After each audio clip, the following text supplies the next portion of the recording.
Meu nome é Fernanda e eu sou estudante de Engenharia Agronômica do IF Sul de Minas, Campus Machado. Hoje eu vim aqui falar um pouco sobre os tipos de sistema de cultivo sem solo. Meu grupo também é composto pelo Thales, Mafra, o Caio Vinícius, o Darcio e o Vitor. E a gente vai falar um pouquinho sobre a hidroponia. Eu vou dar um conceito, inicial sobre hidroponia para a gente ficar por dentro do que é o assunto. A hidroponia, então, ela é capaz de desenvolver, plenamente, completamente a planta sem a utilização do solo. É utilizada a água ou outro produto que seja, e são dissolvidos os sais contendo todos os nutrientes essenciais para a planta se desenvolver e sobreviver, até a sua fase adulta. Por meio de diferentes tipos de sistema de cultivo hidropônico, podem ser produzidas as hortaliças, as flores, os cereais, as plantas medicinais, as frutas, Quase tudo dá para se desenvolver hoje em dia na hidroponia.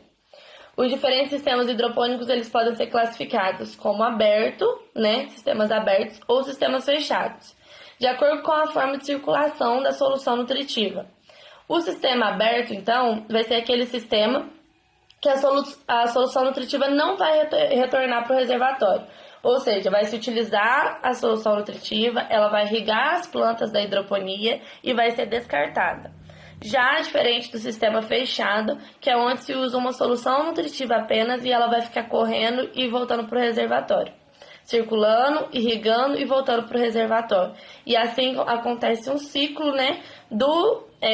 da solução nutritiva, sempre estar passando, irrigando e voltando para o reservatório. Então, vou estar falando sobre o morangueiro no cultivo semi-hidropônico. O morangueiro é uma das principais plantas plantada em cultivo hidropônico. Ele só perde de importância para a alface, e nesse sistema o morango é produzido em substrato artificial, sem contaminação por fungos, fitopatogênicos e com fértil irrigação. É uma das características desse sistema semi-hidropônico. Essa alternativa é de grande importância para os produtores, pois assegura a, a rentabilidade da atividade, reduzindo a demanda de agrotóxicos na cultura. O cultivo protegido também evita danos causados pela ocorrência de chuvas e geadas em locais de invernos muito rigorosos.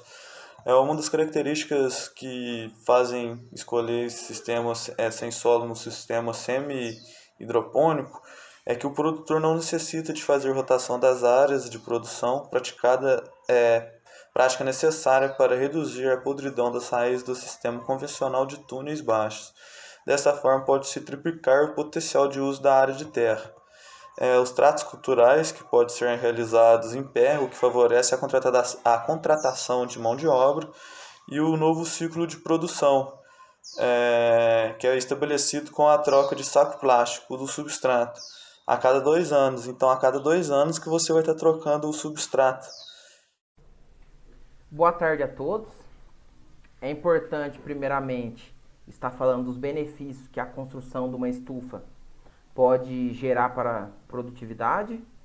E no caso, ao construir uma estufa, você cria um microambiente, onde nesse microambiente que você criou, você tem um maior controle da temperatura, você tem um maior controle de umidade, e é importante dizer que você tem uma luminosidade ideal dentro da estufa, o que vai aumentar a sua produção.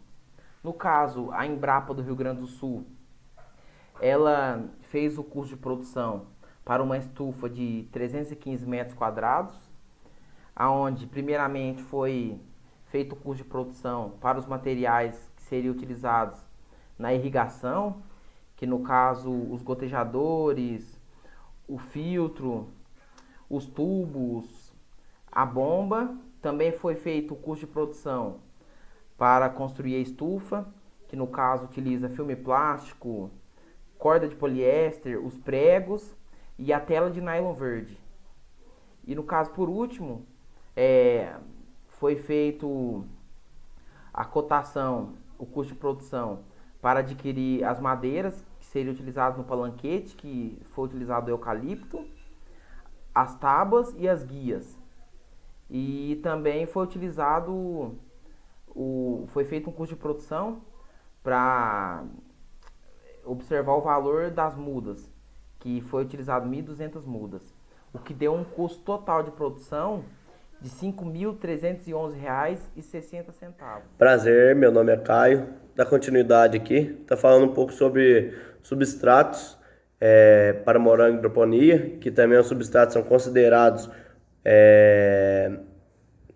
um cultivo sem solo, e ele vai servir para suporte, onde as plantas vão fixar suas raízes e esses substratos vão reter o líquido e disponibilizar para as plantas, além dos nutrientes. Um substrato para ser considerado ideal, ele precisa apresentar características como elevada capacidade de retenção de água, tornando facilmente disponível, uma decomposição lenta, ter uma disponibilidade dele no mercado, um baixo custo e ser não inerte, né? Existem vários tipos de compostos que podem ser utilizados na formulação desses substratos, né? Como casca de arroz carbonizada, misturas com diferentes porcentagens de casca de arroz, mais casca de pinos, mistura de porcentagem de casca de arroz carbonizada, turfa, mais vermiculita, e entre outros. E esses substratos podem ter origem de materiais orgânicos e minerais.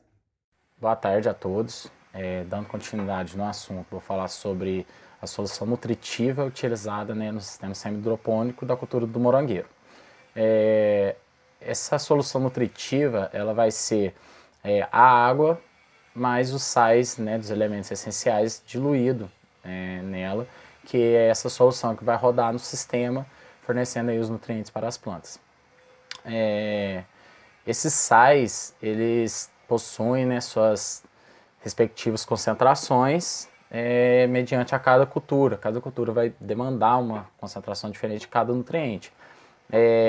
Esses sais e suas respectivas concentrações, elas podem ser adquiridas prontas, né, como produtos comerciais, destinados para culturas específicas, ou elas podem ser formuladas aí por técnicos ou agrônomos.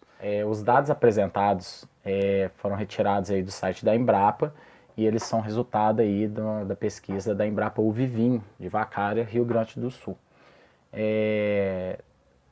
Esses dados aí, eles são as concentrações de cada elemento de gramas para cada 10 litros d'água, que seriam a solução concentrada que vai ser diluída aí nos reservatórios do sistema hidropônico.